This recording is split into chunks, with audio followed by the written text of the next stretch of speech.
pretty easy, and that was your zeal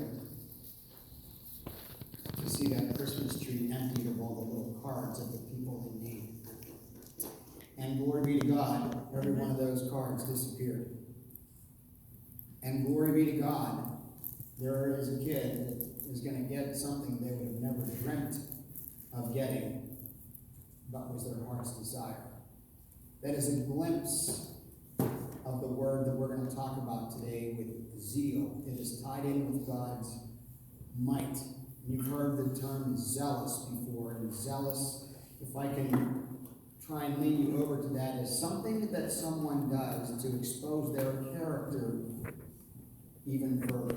And it's normally a good thing. So in other words, my heart's desire is to make sure that my family is in a good place. And if you're a parent, you really understand that. If you're not a parent and you're a young person, you probably think your parents have you in their crosshairs and they're just trying to burn your feelers off with a magnifying glass. That's not the way it works. I'm going to try and use something that I did is to maybe expose my zeal for my kids. A long time ago, we had a dog, and his name was Bear, and he was missing from the house. We came home, he wasn't out in the yard, and he learned this really cool trick where he could walk along the ridge in the top, and then jump off and turn his head, and he could be off his leash. And he would be free to run the world and make me lose my mind. Well, that happened on Saturday morning, not too long after I let him out and put him on his runner.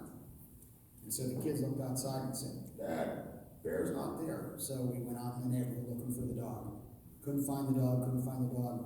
Get in the car, start driving around. We get to the intersection, we look down the street, and there you see this car with a bunch of people around it in the middle of the road.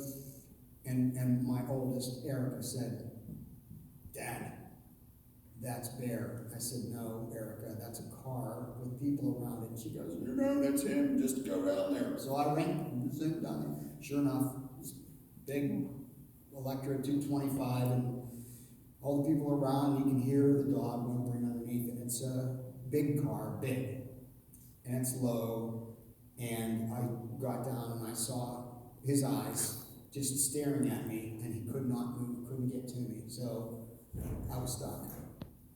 I didn't want the person to move the car because no matter what happened, it was going to be worse. So then my kids started screaming, "Do something, Daddy, do something, do something, do something, you have to do something." Well, my arms only go this far, and even though the fender is right there, I really couldn't do anything about it. I mean, if I was taller, that would have worked, but I'm not. So I did the only thing that I could do. I had to respond to them because they had to at least know that I would try. And at the same time, I could watch the dog, because I didn't know what was going to happen next. So I got down low, because I'm good at that part. And I put my hands on my chest and I wedged myself under and I just started to push up. So I was 36 when this happened, so I was built a little bit different, and it worked out really well because the car started to go up, and like to everybody's shock, the car went up probably a good 8 inches, and then I watched him, the dog, struggle with his face to paw his way out. And as soon as he got his paws out, and he was a lab, black. My kids grabbed his paws and pulled him out. Now, I didn't say that to say the miracle of God giving me power to push that car up in the air, but I said that to show you the character that is in me normally as a parent, to do whatever it is I can do to take the pain away from my children.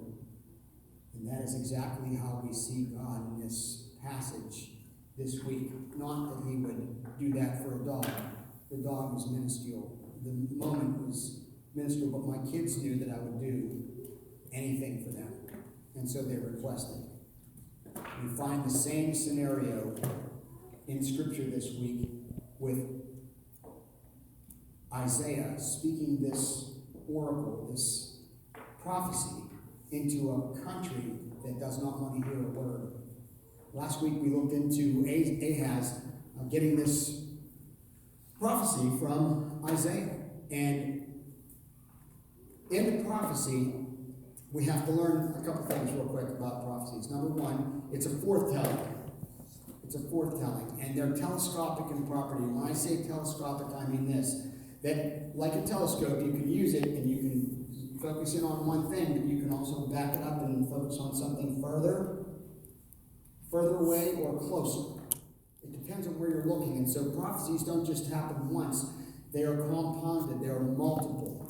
And this particular passage that we talked about last week in the Emmanuel is exactly that. Judah needed delivered, and they were. But that was just that moment. What comes later is what we're going to talk about today, because it happens over and over again. The historical and political surroundings of that scenario matter. They matter. God just doesn't pop himself